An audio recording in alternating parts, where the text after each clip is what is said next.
Il n'y a aucun politique qui m'a intéressé, sauf DSK. Je me sens connecté à DSK. Pour moi, c'est un maniaque sexuel, un accro qui a dérapé. Ouais, il s'est fait piéger, il a pas dérapé, il s'est fait piéger. On sait pourquoi, il était responsable, c'était un truc monétaire, donc c'était un violeur, mais il y a plein de violeurs, hein. Bill Clinton et toute la clique, Chirac a violé aussi, il y a plein de mecs qui ont violé, qui ont été assez brutaux et assez expéditifs concernant la demande d'autorisation, on va dire. Ça n'a pas duré très longtemps. Et puis ils sont la demande de consentement. Ouais, la demande de consentement, elle a vaguement peut-être été posée, mais très rapidement, et la réponse a peut-être pas forcément été entendue. Mais non, DSK, je pense qu'ils l'ont piégé, c'était pour le virer en fait. Ça me paraît assez dingue que des mecs comme ça, qui consomment des escortes VIP et qui ont accès à des agences qui sécurisent les transactions, se fassent piéger comme des bleus sur une transaction sur laquelle il n'y a aucune sécurité ou sur une absence de transaction. DSK, il est passé de l'escorte VIP top modèle à de la femme de ménage en surpoids. Comment ? Je pense qu'il a une pulsion, donc t'as tout résumé parfaitement. C'est-à-dire, le mec est maniaque sexuel, donc il doit avoir des pulsions incontrôlables, ce qui fait que la petite femme de ménage, il a voulu se l'attraper, quoi. Mais le problème, c'est que la femme de ménage, elle a dû, je pense, ouvrir la porte de la tentation. C'est pour ça que je pense qu'il s'est fait baiser. Moi, t'as vu sa gueule ? La porte de la tentation ? Putain, même en l'ouvrant très fort, cette porte-là, moi, t'as ça qui rentre dans ma chambre, je dis pas maintenant, je suis occupé, quoi. Je veux pas voir ça. Et les mecs, moi j'en connais, hein, ils ont besoin de baiser 3 fois par jour, des maniaques sexuels, j'en connais. Ils peuvent pas passer 24 heures sans coller une cartouche, ils se sentent pas bien, ils en ont besoin d'une deuxième, donc ils ont une consommation de femmes assez hallucinante. Elle avait l'air d'être le cas de DSK. Mais en tout cas, je sais que son affaire était connectée au FMI, puisque j'ai tracé, je me souviens plus exactement le détail. Je sais qu'il y a eu une décision qu'il a prise ou qu'il a évoquée, je pourrais pas retrouver dans mon crâne, et je sais qu'une semaine plus tard, il avait cette affaire au cul. Je pense qu'il s'est fait piéger, ce serait très fortement probable. Cette vidéo est sponsorisée par personne, évidemment. Une fois, j'étais sponsorisé par des pompes à bites, no joke. Mais là, du coup, rien à voir. J'introduis la vidéo avec Bonsaï Premium, le Netflix du succès. Toutes les meilleures formations françaises pour devenir libre, riche, et on t'apprend même à cuisiner des sushis. En plus, il y a un groupe d'entraide, et tu peux choper tout ça pour un tarif dérisoire, sauf que ça va augmenter. Le message est reçu ? Ouais ? Bon, on commence la vidéo. Il s'est passé un truc assez rigolo pendant les élections. T'as suivi ou pas son intervention ? Ok, je te raconte, ça te fera rire. Sur Twitter, elle a fait un post pour soutenir le Parti démocrate. Et ça s'est fait retweeter par un type qui fait un peu d'humour sur Twitter qui disait « Attends, les démocrates, la dernière fois, ils t'ont foutu un cigare dans le cul pendant que tu te faisais éjaculer sur la robe. Ferme ta gueule. » Et ça, c'est ok, c'est normal, tu vois, mais il y a eu beaucoup de retweets sur le type qui l'a clashé violemment. Ça, c'est classique. Là où ça devient hilarant, c'est que sur Twitter, t'as des fact-checks. Un peu comme sur Facebook. Quand t'as un post qui ne se fait pas censuré mais qui est tendancieux, il y a des fact-checks de la plateforme en dessous qui disent attention, nous émettons des réticences ou des machins. Et là, il y avait un fact-check qui disait non, le cigare n'était pas dans l'anus. It was right in the pussy. T'imagines, il y avait un fact-check Twitter qui disait que le cigare n'était pas dans le cul mais dans la chatte. Ah, j'ai pas suivi ça, donc je savais pas. Sous le tweet retweeté de Lewinsky qui se fait insulter avec son cigare dans le cul. Et Twitter qui dit non, c'était pas dans le cul. Right in the pussy. Et j'étais là, waouh. Et donc on m'a envoyé ça surligné en rouge, là, le fact-check d'Elon Musk. Et il y a du trolling là. En tout cas, ce que je peux te dire, c'est que le Bill Clinton, c'est un prédateur sexuel pur. Là, je pense que même DSK, il se couche devant Bill Clinton, c'est un putain de prédateur. Et après, les trucs qui sont sortis, mais... J'ai pas les détails, si tu peux m'expliquer, je sais pas du tout pour Bill. Il niquait comme un détraqué. Il est à mon avis au niveau d'Epstein, en fait. Un mec qui vient de niquer tous les jours, 2 fois par jour, attraper tout ce qui bougeait. Il pensait qu'à ça, en fait. Il pensait qu'à ça. Le reste s'intéressait pas. Et c'est marrant que ces mecs-là, DSK, Bill Clinton, soient mariés à des meufs qui soient aussi peu sexuelles. Enfin, leurs épouses ont pas du tout une fonction sexuelle du tout, en fait, tu vois. Moi, je pense que sa seule stratégie, pour le coup, c'était des mecs intelligents. T'arrives pas en haut du pouvoir en étant trop con. Et donc, moi, je pense que c'est la seule solution, ce que tu viens de dire. J'ai cherché toute ma vie, j'ai collecté des milliers de cas. Ça marche pas, en fait. Le couple marche pas. Donc, si tu veux assurer une reproduction et avoir une vie sexuelle honorable en tant que mec, t'es obligé de séparer. Les nanas le vivent très mal, hein. J'ai souvent essayé. Et elles vivent ça extrêmement mal. Même quand elles prétendent au début que le deal leur convient, elles finissent par péter un plomb. Enfin, de mon expérience. Parce qu'en fait, tu as introduit la notion d'amour dans le couple, mais il y en a jamais eu dans l'histoire. En fait, ça, c'est un concept nouveau, l'amour dans le couple. C'est-à-dire, en fait, dans l'histoire de l'humanité, les femmes n'avaient pas le choix de leur reproducteur, en fait. C'était imposé par divers moyens. La reproduction humaine, c'était horrible, hein. Honnêtement, je suis très partagé sur ces histoires de couple et de féminisme et de baisse pour les hommes. C'est une guerre, il n'y a pas de solution, en fait. Je pense qu'il n'y a vraiment pas de solution. Et donc, on va faire un enfant avec un mec qui t'a été imposé pour raison familiale ou tout ce que tu veux économique. Imagine ce qu'elles ont vécu pendant des milliers d'années, c'est pas cool. Qu'après, arrivé le 20e siècle, on leur a dit, tiens, cocotte, tu vas nous aider à castrer les hommes, comme ça on va prendre le contrôle, et donc viens voilà du pognon et maintenant tu pourras choisir. Alors c'est une avancée, mais déjà dans les faits, j'ai vu passer des stats aux États-Unis, c'est assez hallucinant. J'en ai posté d'ailleurs. Probablement une majorité qui continue d'être excitée à chasser le pognon de l'homme. La chasse au pognon de l'homme reste. De toute façon, ça a duré des milliers d'années, donc ça va pas s'évacuer en 50 ans. En fait, il y a des moments, on leur propose, tu veux un amoureux tout gentil qui va te pondre un enfant, t'as une famille traditionnelle, tu vas être super heureuse, ou tu veux être la maîtresse du roi, d'un king. Et tu vois le nombre hallucinant de gonzesses qui préfèrent le pognon et être la maîtresse et partager un king plutôt qu'avoir son homme caniche qui se reproduit. C'est hallucinant.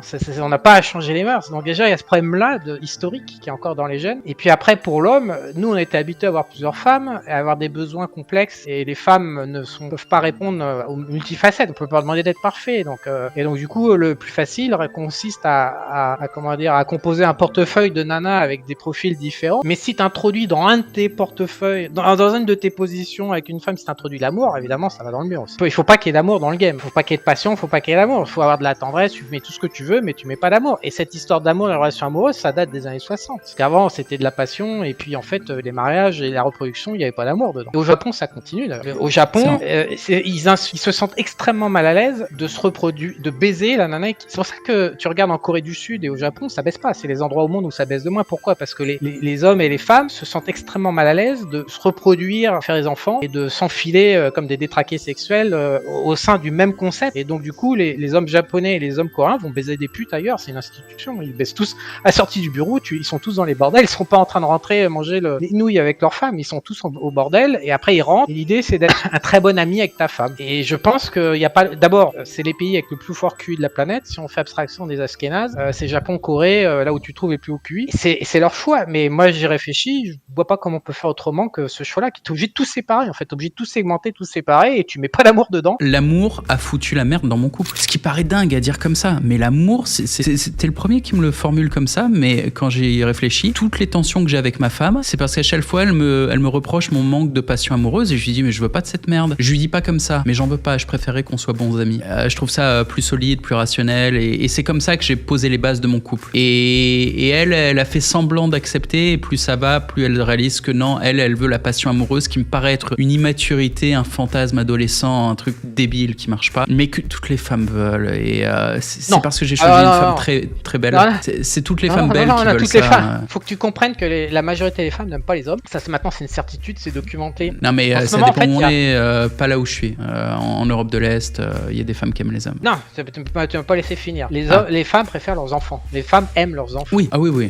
Et donc, l'amour qu'elle porte à un homme, d'abord, il restera utilitaire parce que tu n'effaces pas encore des milliers d'années, des milliers d'années. C'est un amour utilitaire. Et deuxièmement, le vrai amour, quand il y a un enfant dans la balance, il est systématiquement dirigé vers l'enfant. Et donc, il n'y a même pas de compétition possible pour conserver l'amour d'une femme. Donc, si tu as choisi une femme qui est effectivement romantique, c'est ton erreur. Moi, je peux te le dire, je choisis plein de femmes et il y en a énormément. Mais en fait, j'ai un boulevard parce que la majorité des hommes, pour le coup, cherchent l'amour auprès d'une femme de manière authentique. Et les femmes, elles sont extrêmement indisposées pour ça. Et donc, moi, je suis un boulevard, tout simplement parce que j'enlève l'amour de l'équation. Donc, la nana n'a plus à fournir une prestation qui lui casse les burnes. Donc, évidemment, je les target, je vais pas me choisir une romantique. Mais ce que je veux dire, c'est qu'il y a énormément plus de femmes qui ne veulent pas d'amour que d'hommes qui cherchent l'amour. Donc, moi, je me retrouve sur une niche où il y a très peu de compétition. Ça me viendrait même pas l'idée de demander à une femme de m'aimer, parce que je préfère faire ça moi-même pour moi. Ça, c'est beaucoup plus puissant et stable. Et donc, je me retrouve sur une niche où je suis tout seul. Pas très peu de compétition. Il y a quand même plein de connards qui aiment pas non plus l'amour, il n'y a pas de problème, de bad boy. Mais je me retrouve vraiment, voilà, les femmes sont très contentes que je vienne jamais chercher aucune forme de passion ou d'amour, etc. Et elles sont très contentes de ça. Il y en a beaucoup plus. Et il y a une très forte demande de leur part et il y a une très faible offre. Donc c'est pour moi la meilleure stratégie, c'est de virer l'amour. Donc, si tu choisis une romantique, évidemment, et que toi t'as pas envie, tu vas au casse-pipe. Là, mais tu peux pas demander, toi. Ok, je vais te dire un truc que j'ai testé là-dessus, parce que ce que t'as dit tout à l'heure, rien que quand tu dis ça déjà, tu as dit, je lui ai proposé, elle a accepté, puis après elle a mâchouillé, puis elle a recraché, quoi. Grosso modo, au final, sur le long terme, elle a pas aimé. Moi, la femme, en fait, c'est notre langue, en fait. C'est pas un homme, c'est pas, on est deux formes d'humains différents, on n'a rien à voir les uns avec les autres. Pour moi, une femme, c'est comme si je parlais une langue étrangère, et donc la femme, ce qu'elle fait, c'est qu'elle a besoin de pas mentaliser, elle a besoin, dès que tu mets du concept, en fait, dès que tu instrumentalises via des mots une relation, c'est mort. D'abord parce que elle va te dire oui, mais en fait, pour elle, ça n'a aucune valeur. Ça a une valeur que pour les hommes. Les mots ont une valeur de contrat, la fraternité, une promesse entre hommes, c'est solide. Promesse de femme, ça dure 1 heure, quoi. Après, elle peut changer d'avis, pour elle, c'est normal. Et donc, du coup, moi, j'ai pris l'habitude de jamais, mais jamais, je ne mets un seul mot mots sur les interactions que j'ai avec les femmes. Ça leur permet de descendre dans l'émotionnel, de rester dans l'univers, de faire leur up and down. Et j'évite. C'est la grenade. Tu dégoupilles une grenade en mettant des mots genre oui, on va faire un concept où je t'aime pas trop. On était mort avec ça. Je touche pas à l'instrumentalisation de la relation. Je laisse tout dans le vide. Et donc la femme les femmes peuvent mettre sous le tapis, les femmes qui sont autour de moi peuvent mettre sous le tapis mon agenda qui pue du cul à 3 km parce qu'évidemment je mens tout le temps sur mon agenda, bien évidemment. Et donc je leur laisse, voilà, je mets pas de mots, quoi. Je mets jamais de mots. Et donc il y a jamais de problème. Et en plus elles en sont très contentes. Les hommes qui mentalisent les fait chier. Ça les emmerde. Ça fonctionne pas, hein, de mentaliser, passer un deal avec une femme, elle se sent engagée jusqu'à ce qu'elle ait changé d'humeur. Et ce que je disais tout à l'heure, parole d'homme, oui, bah on n'a jamais entendu parole de femme. Ça n'existe pas, cette expression. Je te donne ma parole de femme. De quoi? Non. Pour la prochaine heure. Ouais. Et c'est pas impossible de faire des projets avec les femmes, mais il faut partir du principe qu'on parle différentes langues et qu'il y a un fonctionnement qui est différent, qui est émotionnel, etc., qui dépend de leur humeur, plus ou moins. Donc c'est complexe. Et du coup, c'est une des raisons pour lesquelles t'as toujours pas d'enfant. Ah non, moi je n'ai pas d'enfant pas du tout pour à cause des femmes. Ouais, non, j'ai pas d'enfant parce que je suis pas très motivé, j'ai pas le temps. Je pense que c'est un sacrifice de 15 ans. Je n'ai pas la possibilité de sacrifier 15 ans de ma vie dans l'état actuel de mes projets. Voilà. Et tu penses vraiment que c'est un sacrifice? Enfin, moi j'ai un gosse depuis pas longtemps, t'es au courant, je me sens pas sacrifié du tout. Ah non, mais l'engagement que tu mets, c'est ton engagement. Moi, si je fais un enfant, il faut que je sois là 15 ans, quoi. Parce que les femmes sont incapables. Ah oui, mais moi je peux pas voir mon môme tous les jours. Je suis barré, je vis dans 4 endroits différents. Je peux pas. Il y a une partie au Venezuela, il y a une partie à la ferme, une partie ici.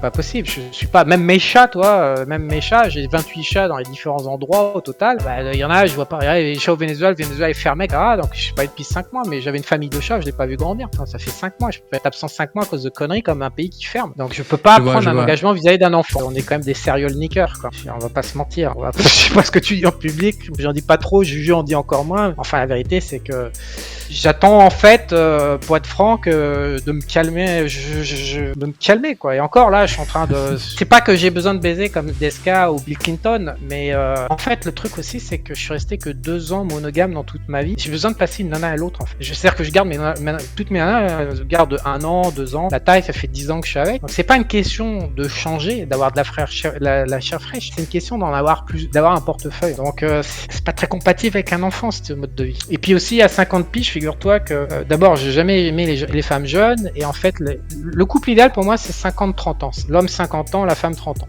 Le fait que je sois un détraqué sexuel est pas vraiment un mystère. Je veux dire, j'ai 15 ans de carrière dans le porno. C'est documenté, quoi. Il y a 100 millions de vues sur Xvideo. Donc on me voit dilater de la coquine, mais j'ai pas l'impression que ça va arriver. C'est-à-dire que c'est pareil. Ça fait depuis que j'ai 15 ans, en fait, mon désir et mon besoin de consommation n'a pas évolué. Et je pense que c'est comme un type qui est il découvre qu'il est gay à l'adolescence. Ouais, ça va pas changer. Il y a pas un moment où son orientation sexuelle va switcher. Il va se dire non, mais finalement, je suis hétéro.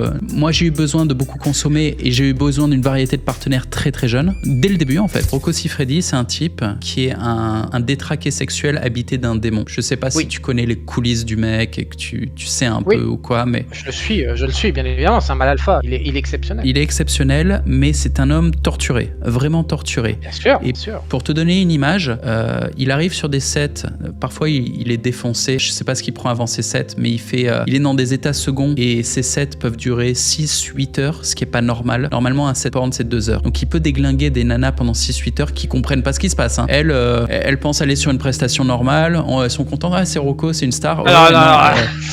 Et elle vit un truc. Qui rentre, excuse-moi, mais une femme qui rentre sur un plateau avec Rocco, elle sait qu'elle va dérouiller. Elle sait qu'elle va prendre une cartouche, elle va boiter pendant 48 heures derrière. Elles le savent pas toutes. Et tu as beaucoup de jeunes filles qui débutent et qui ont été recrutées par des agences et qui ont aucune putain d'idée d'où elles débarquent. J'en connais. J'en connais qui ont débarqué sur des sets de Rocco sans trop savoir. Aujourd'hui, elles savent. Et bref, ce type-là est un animal. C'est-à-dire sexuellement, la puissance qu'il développe pendant une scène est pas normale. L'intensité et la durée de ces scènes ne sont pas normales. Même moi qui suis gentiment un maniaque sexuel, j'ai rien à voir avec ce mec. C'est vraiment un animal. C'est comme t'as certains animaux dans le fight qui sont spéciaux, comme Tyson, tu vois. C'est le Tyson du porno, si tu veux. Et j'ai une remarque, parce que tu dois pas savoir, mais tu sais qu'un jour, il était en train de se déplacer et il s'était sur sa bite, en fait, je sais plus ce qu'il avait mis, elle s'était collée, je sais pas trop quoi, il était avec de la glace, machin, ils ont dû l'opérer et en fait, le médecin lui a dit, c'est dans ses mémoires, qu'il avait bandé sous anesthésie générale. général. Il y a rien qui va dans cette histoire. Déjà, oui, j'entends, c'est pas normal, mais